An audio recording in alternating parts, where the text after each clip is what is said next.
What is up, my friends? My name is Echo. Welcome back to another Diablo Immortal video. Inside of today's video, I'm going to be giving you guys some guidance regarding purchases inside of Diablo Immortal. I'll share with you what I've purchased inside of the game, what I think is worth it, what are the best buys, and what you should probably stay away from. If at any point in time you find this video valuable or you enjoy your stay, consider subscribing to the channel because I put out Diablo Immortal videos every single day, guiding you through my experience inside of Diablo Immortal. All right, let's start off the bat by saying that Diablo Immortal will allow you to spend a ton of money. I'm talking hundreds of thousands of dollars to max out your account inside of the game.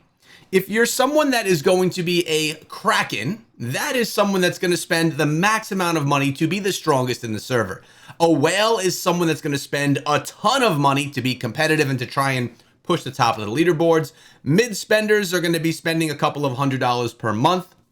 Low spenders, they're spending under $100 per month. And of course, we have free to play, which are spending absolutely nothing. So first things first, when you come to the shop every single day, claim your freebie because it's absolutely free. It's their way of introducing you to the shop every single day. Now, what are some of the best values inside of the game? This is where we're going to start. And I will also say, if you are someone that has issues or struggles with just jumping into things without thinking them through, I would say stay out of the shop because there are ways for you to just continuously spend. There's always going to be something more for you to spend on inside of this game. This is a mobile game. It has pay to win elements. You need to be in control of your purchases if you make any. Let's start off with what I think is the best buy inside of the game, which is what I buy every single month. Now, I did mention I would share with you my spend. Every month, I buy the Battle Pass, and I buy the $5 Battle Pass. I do not buy the $15 option right here. $5 a month. It's the best value inside of the game, and it's $5 a month, supports a developer, $60 a year. I'm cool with spending that inside Diablo Immortal. Now, for full transparency, when the game was out in alpha and beta, it was in beta, I was able to spend some money, and all of that money came back to me, which I then spent inside of the game upon release. So then, back then, I spent about $250, and then I spent it again on this when the game launched, and since then, it's been $5 per month, except for when I awakened a piece of gear, which is in another video somewhere on the channel, which cost about 20 bucks. Now, the Battle Pass. You have two versions. Well, first of all, you have the free Battle Pass, then you have the $5 Empowered Battle Pass, and then the Collector's.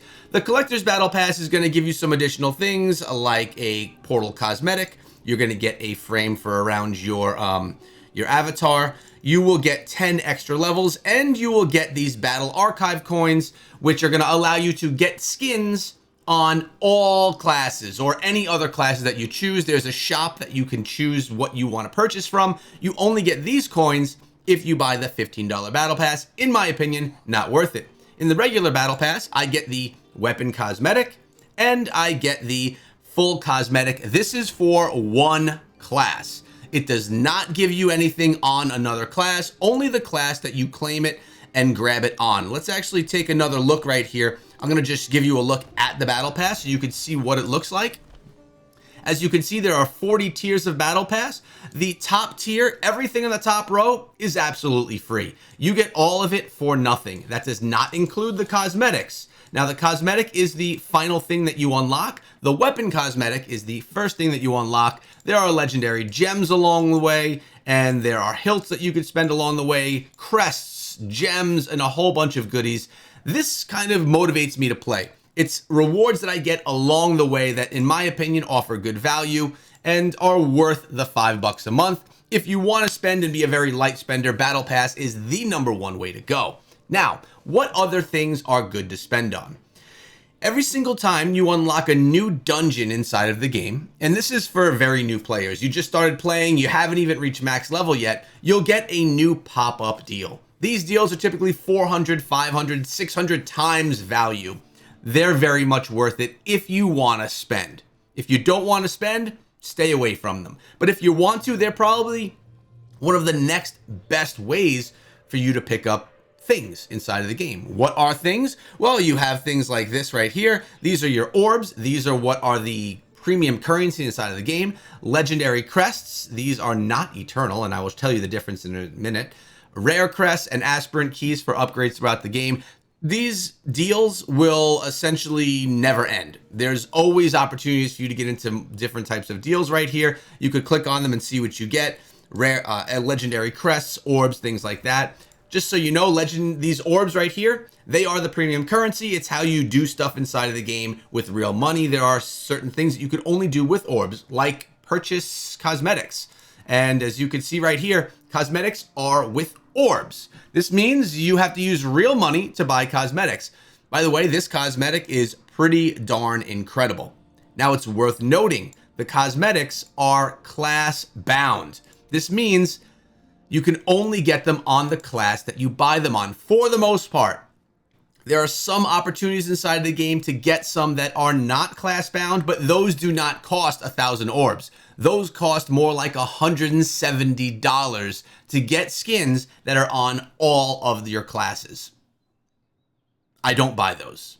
I will possibly buy this one because this is a pretty sick looking skin. I would buy it on my Barbarian because it's the class that's my favorite and the class that I will probably most frequent inside of the game. There are many different types of skins that you could choose from, of course, and as I mentioned, these are all going to be with orbs, 1,000 orbs. You can get the collector's edition for 1,500 orbs, and this will also give you a portal as well, if you really like the portal. All right, so now you understand skins, which are just for fun. Like you get them if you want to look a different way. You know what currency is inside of the game. Services. This is the battle pass that I mentioned. It's just the best buy. I also really do like the Boon of Plenty.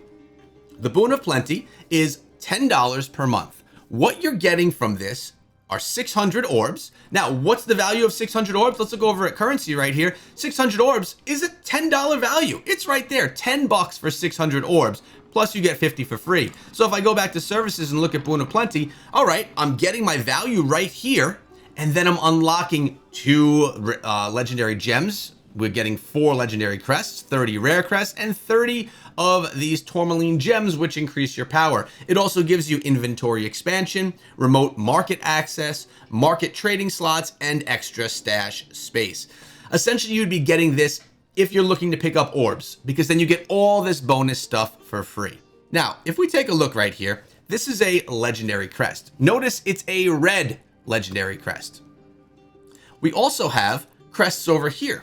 Legendary crests, but these ones are purple. These are 160 orbs for one of them. What does 160 orbs cost? It's approximately going to be like $3 for one of these. Legendary crests are going to be run in Elder Rifts, and you're going to get a legendary gem for them between a 1-star and a 5-star.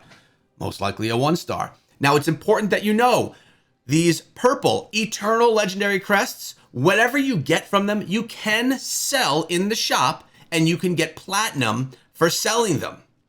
But if you get one of these bundles, or if you get one of these, let's go back to services, we'll go back to Boon of Plenty. If you get some of these red ones, you will still get a legendary gem for them, but they are bound to you. You cannot sell them in the shop. Reason being, you're getting them at a discount being part of these packs. Anytime you get legendary crests that are part of a pack inside of the game, they cannot be sold, which sometimes is fine, because you're going to just use it and kind of put it into your other gems to upgrade them along the way.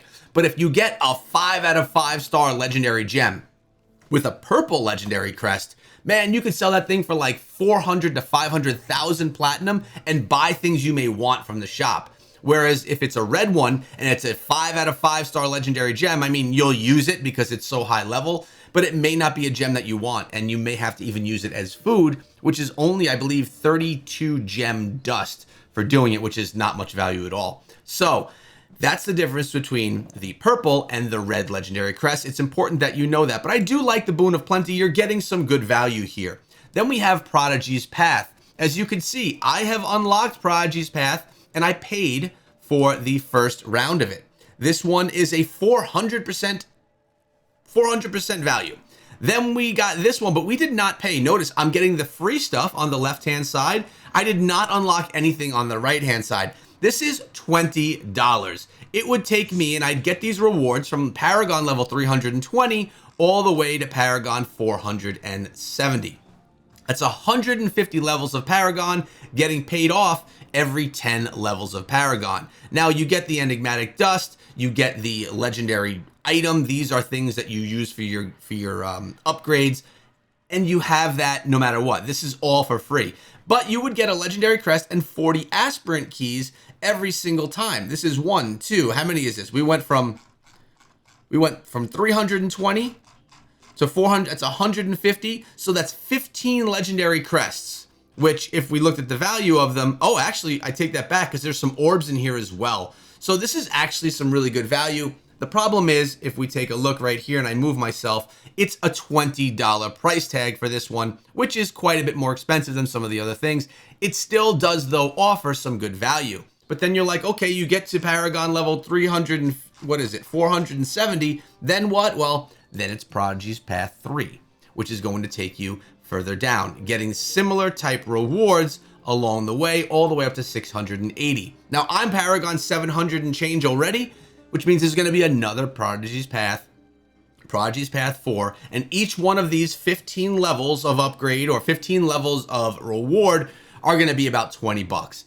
Decent value, especially if you're into aspirant keys, but remember, you could still engage in this and get the free stuff if you don't. So battle pass is #1 best. Bundles right outside, these featured activity bundles that you get specifically for when you unlock dungeons, when you're doing this storyline still in the game, they are great value. Then I really do also like the Boon of Plenty. This one is some good value as well, followed by Prodigy's Path. What I would never spend on inside of the game are just buying legendary crests straight up like this. Now, people do it because it's the only way to get legendary crests with money that are purple that you could sell for platinum.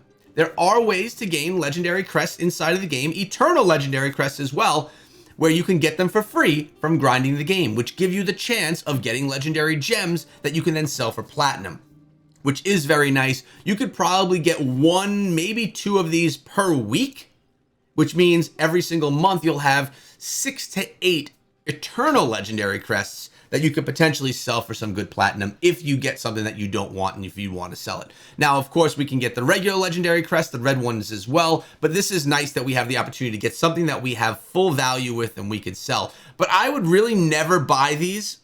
I would rather buy bundles with the red ones and just risk not being able to sell them because these are expensive. 1,600 orbs for 10 of them. What does that cost? 1,600 orbs? It's going to be about 25 bucks to run 10 legendary crests. So if you do a 10 legendary crest run, it's 25 bucks to do it to get whatever gems that you get. Other things that I probably wouldn't get, I don't really go spend too much here in materials, but I'll tell you what, they're not expensive, especially these ones that you can get with platinum. Services we like. Cosmetics, it's totally up to you. If you like the cosmetics, go for it. The bundles, there where you're going to probably get some of the best values inside of the game spending on the bundles, but again, they're not cheap. As you can see, this one right here, 50 bucks. You're going to get 26 legendary crests. You're going to get some cosmetics as well, which is really nice. Actually, take a look at this cosmetic. It's not a bad looking one, so you do get a cosmetic out of it, and you get a portal out of it. Let's take a look at the portal. And you get yourself some aspirant keys, and you get yourself 26 legendary crests for 50 bucks. So, is it worth it? Well, that's up to you. Remember, it's going to take tons of legendary crests if you're trying to be #1 inside of the game. But if you enjoy running that kind of stuff, then it's something that you can do and enjoy it for fun. If you plan on being the best inside of the game, you are going to need to plan to spend a lot of money, which is totally okay. Because me and many people that I play with, we can be as good as we are able to get without spending crazy amounts of money. We don't need to be the best in the game, and we can still enjoy 95% of what this game has to offer, which is a ton of value. I personally love the game. I try to ignore the cash shop. I don't do much in there at all besides the battle pass, and that's what I would really recommend for most of you if you want to be a light spender or just enjoy the game for what it is. Now, if you want to compete and be the best, you know what to do. I hope you found this valuable, kind of walking you through the shop. Let me know what you've spent inside of the game so far. Free to play, all the way up to Kraken. Really curious as to where you stand, and I'll see you guys in tomorrow's video.